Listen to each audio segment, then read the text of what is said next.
we are still examining those three major places where Jesus was spending time in his ministry.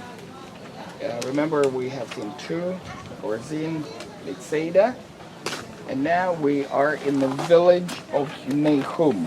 Village of Nahum. That's the name of the town. Kfar is the Hebrew word for the village. Nahum is the Hebrew name, like Prophet Nahum. The village of Nahum. And we read that Jesus actually lived here in Capernaum when he moved out of his hometown of Nazareth. Why he particularly picked up Capernaum, this is what we would like to figure out. This is what we would like to find out.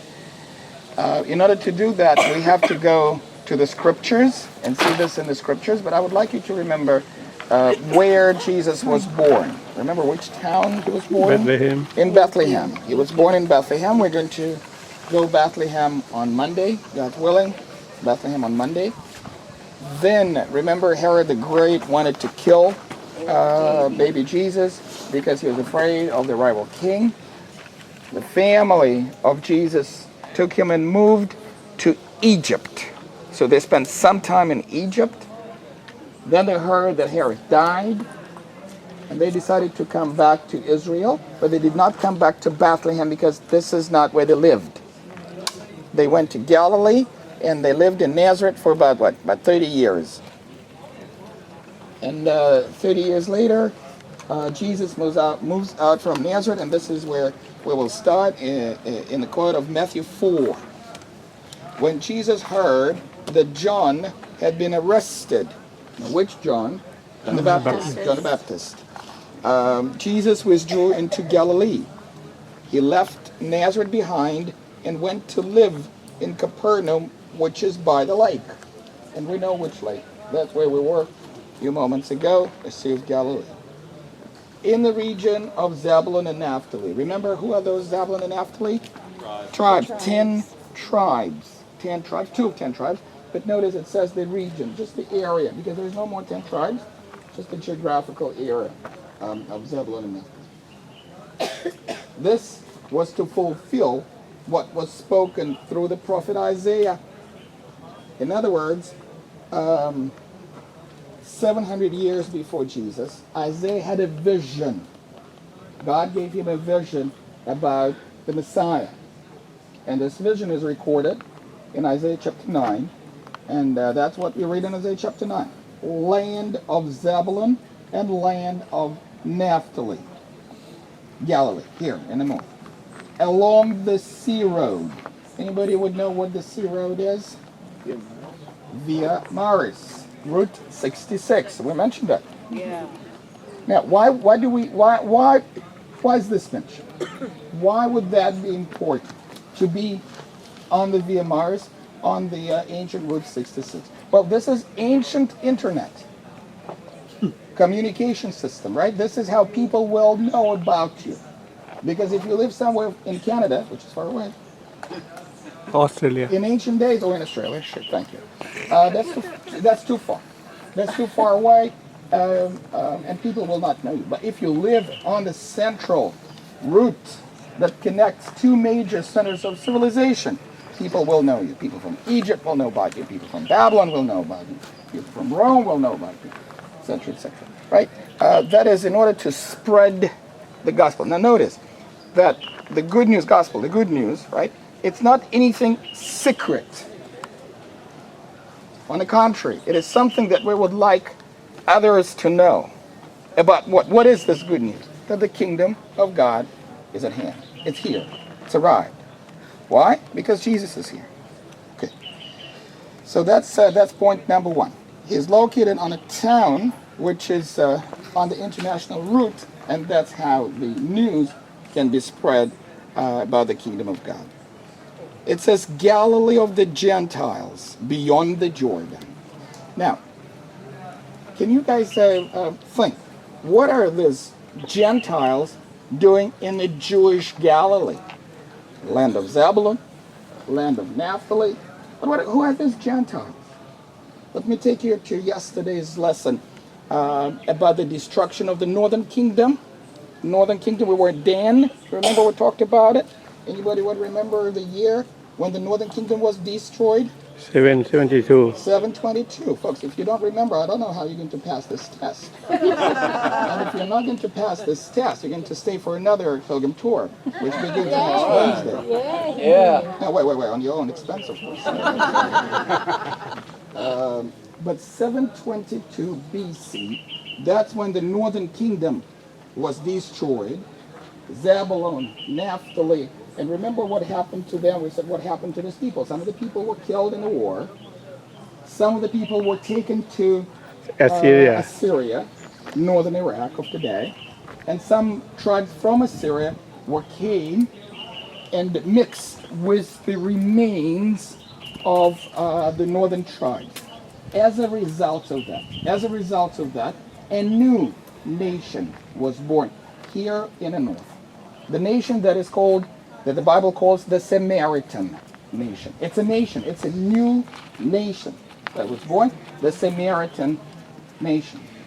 And we know by the Samaritan nation from the New Testament. There's a number of episodes that we here we will deal with this. We will deal with the Samaritans, but that's a new nation. They have a new country, and what is even more important, they build a new temple, a new center of their religion. They build a new temple on Mount Gerizim in the heart of Samaria. We're not going to see Mount Gerizim. The temple is in ruins today, and we're not going to see the Mount Gerizim because we are not having a bulletproof bus. We're not going to go there. But what might be interesting to you that in the days of Jesus, there were more than a million Samaritans in this region where we are. And today, you might find that interesting, that today there is about 900 Samaritans. That's it. Not 900,000, but 900 individuals. That's what is left from that Samaritan nation. You might find it interesting how they called themselves. You see, we call them the Samaritans. Okay, but they don't call themselves Samaritans. Just like American Indians don't call themselves Indians because they're not. They're not Indians. They're Cherokee, they're Dakota, they're this, they're that, but they're not Indians. Okay, you might find that interesting. They call themselves True Israel. Why is that? Because they say we never left. We're the ones that we never left, always stayed here. The remains of this thing. If they're the true Israel, you know what that makes me? Fake. The import. They would use another word. They would use the word bastard because they would say, well, all these Judeans, they went to Babylonian captivity. Who knows? They came back. We don't know you guys, so we are the true ones that are left. So there was an animosity between the two groups of people, the Jews, after the Babylonian return, and the Samaritans. Okay. We know that Assyria was conquered in their turn by the Babylonian Empire. And we know that the Babylonians later on conquered Judah in the year 586. Remember Nebuchadnezzar? Hey, his name be forgotten. That's when the Babylonians conquered Judah. But then the Babylonians, in their turn, were conquered by the Persians. Persians are Iranians of today. By the way, you probably would remember the war of Iraq against Iran from 1979 till 1989. Do you know how many millions were killed in that war? Again, nothing new in the Middle East. There were conflicts before. That time, Iranians or the Persians conquered Babylonians, the Iraqis. And they became a very powerful empire, and we read about this empire in the Bible. If you take the book of Esther, or if you take the book of Daniel, you're talking about the Jewish people, the history of the Jewish people in the Babylonian Empire. Okay. But then in the Persian Empire. But the Persians, in their turn, were conquered by the Greeks. You might remember the Greek king, Alexander the Great. Remember why was he great? Because he was a really short guy. Shorter, the greater, I think. 333 BC, the year 333 BC. This is when Alexander starts his campaign in the Middle East in order to fight his arch enemy, the Persian Empire. Okay? Very successful. Very successful. He fights very, very successfully. He conquers the entire Middle East, all the way to India. He goes all the way to India. He stops at Chinese border, not because he was not capable to capture China, but because his soldiers wanted to go home. They were tired. And so he decides to go home. He never made it home. He died mysteriously when he was young without heirs. So his empire was divided. What interests us is the Middle East, here, where we are. It was divided between two powerful generals, comrades of Alexander the Great. One was called Ptolemy. He established his dynasty in Egypt, in a city called Alexandria, named after Alexander the Great.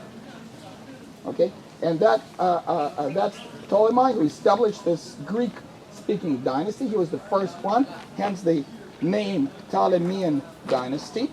And the last representative of the Ptolemean dynasty, you know, the fellow, that was Elizabeth Taylor, remember? So Cleopatra was the last of that dynasty. That lasted for about 300 years. Okay. And Israel fell into the realm, into the kingdom of the Ptolemies. But not for a long time, because the Ptolemies were challenged by another general of Alexander the Great, named Seleucus. And he established a dynasty named Seleucid dynasty. And the capital of that dynasty, of that kingdom, was in Syria, in a city called Antioch. And that's familiar to you from the New Testament. Why? Because in the city of Antioch, for the first time, the followers of Jesus were called Christians. Okay. So, the Seleucid dynasty versus the Ptolemean dynasty, they were the two strong kingdoms, and Israel is in between. Once we are under the Egyptian rule, the other time we are under the Syrian Seleucid rule. And that's when they put up the Gentile population here, mostly Greek-speaking. Starting from Alexander the Great, we have this Greek-speaking people in our area. And the Greek-speaking people in our area were mostly settled in 10 cities that made a coalition, a loose coalition of 10 cities, which the Bible calls the Decapolis. You're familiar with the word polis? City? Yes. You're familiar with the word police, right? Okay, polis, the Greek word for city. And deca, you're also familiar? 10. Decade, 10. 10 cities. The coalition of 10 cities that are mentioned in the Bible.